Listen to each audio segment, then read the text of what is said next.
What if I told you that in the heart of West Africa, a 34-year-old military captain shocked the world by becoming the youngest president on Earth? No elections, no campaign. Just a swift, unexpected rise that left the entire continent talking. This is not a movie. This is the real-life story of Ibrahim Traoré, the man who went from classroom to battlefield and then straight into presidential power. Grab your seat, because what you're about to hear is unlike anything you've ever imagined. Ibrahim Traoré's story began far from the halls of power. He was born in 1988 in the small town of Bondoukoui, Burkina Faso. Life in Bondoukoui was simple, rooted in the land. It was a place where families struggled to make ends meet, where every possession was precious. Even as a child, Ibrahim was known for his serious nature and his sense of justice. He saw the struggles of his community. He understood the weight of responsibility. Education was his escape, his path to a better future. He excelled in his studies, earning a place at the University of Ouagadougou. He chose to study geology, drawn to the quiet power of the earth, to the secrets hidden beneath the surface. It was a field that promised stability, a good job. It seemed like Ibrahim's path was set. The year was 2010. Ibrahim was a young man, full of promise. He had his degree in geology. He could have pursued a comfortable life, away from the dangers that plagued his country. But Burkina Faso was changing. A shadow was spreading across the land, the shadow of terrorism. The news was filled with stories of violence and fear. Villages were being attacked, families were being torn apart. Ibrahim couldn't ignore the suffering of his people. He couldn't stand by while his country was being torn apart. So, he made a choice. It wasn't the expected path for a geologist, it wasn't the safe choice. But Ibrahim Traoré was never one to shy away from a challenge. He answered the call of duty. He enlisted in the army, determined to defend his homeland. Military life was a far cry from the classrooms of the university. It was a world of discipline, of hardship, of constant danger. But Ibrahim thrived in this new environment. He was a quick learner, a hard worker, always willing to go the extra mile. He rose through the ranks quickly, earning the respect of his fellow soldiers. They admired his bravery, his calmness under pressure, his unwavering commitment to their safety. He led from the front, always willing to put himself in harm's way.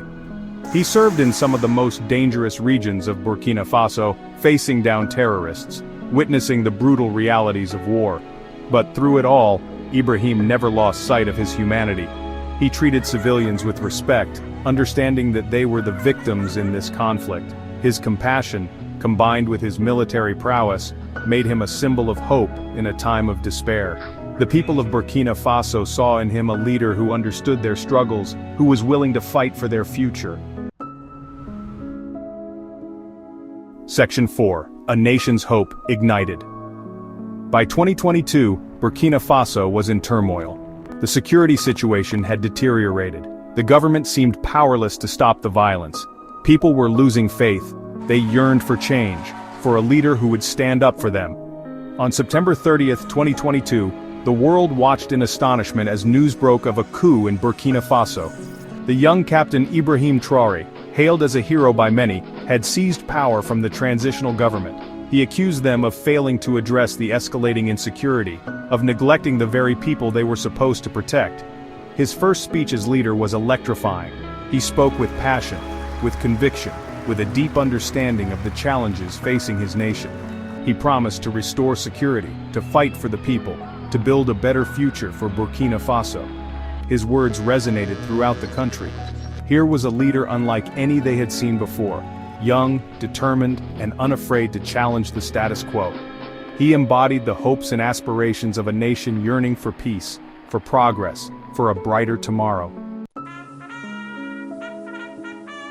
Section 5. A New Dawn for Burkina Faso. Ibrahim Traoré's presidency was marked by a series of bold decisions. He understood that true independence meant breaking free from the shackles of the past. He expelled French troops, ending decades of military cooperation with the former colonial power.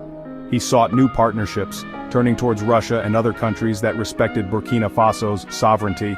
He nationalized gold mines, vowing to ensure that the country's resources benefited its people.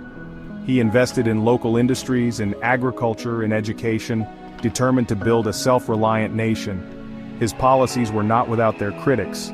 Some accused him of authoritarianism, of stifling dissent. Others questioned his close ties with Russia, fearing that he was trading one dependency for another, but Traoré remained undeterred, convinced that he was on the right path. He faced enormous challenges, a devastating security crisis, a fragile economy, the threat of counter-coups. But through it all, he never wavered in his commitment to his people. He continued to dress in military fatigues, a symbol of his solidarity with the soldiers fighting on the front lines. Section 6, Traoré's legacy, a work in progress. 5 years into his presidency, Ibrahim Traoré's legacy remains a work in progress. The security situation in Burkina Faso is still precarious, though there have been some improvements. The economy is slowly recovering, but much work remains to be done. Yet there is a sense of hope in the air, a belief that change is possible. Traoré's leadership has inspired a new generation of Burkinabe, reminding them of their own power to shape their destiny. He has shown them that it's possible to stand up for what you believe in, to challenge the old order, to fight for a better future. His story is a testament to the power of courage, of conviction, of unwavering belief. It is a story that continues to unfold, a story that has captured the imagination of people across Africa and beyond. So, what does the future hold for Ibrahim Traoré? Will he bring lasting peace to a wounded nation? Or will history repeat itself in yet another tragic cycle of African leadership? For now, the world watches, some with hope, some with doubt, but all with curiosity. Because one thing is clear, Ibrahim Traoré didn't just seize power, he seized the spotlight. This is the story of a young soldier who became the youngest president on earth, and it's far from over.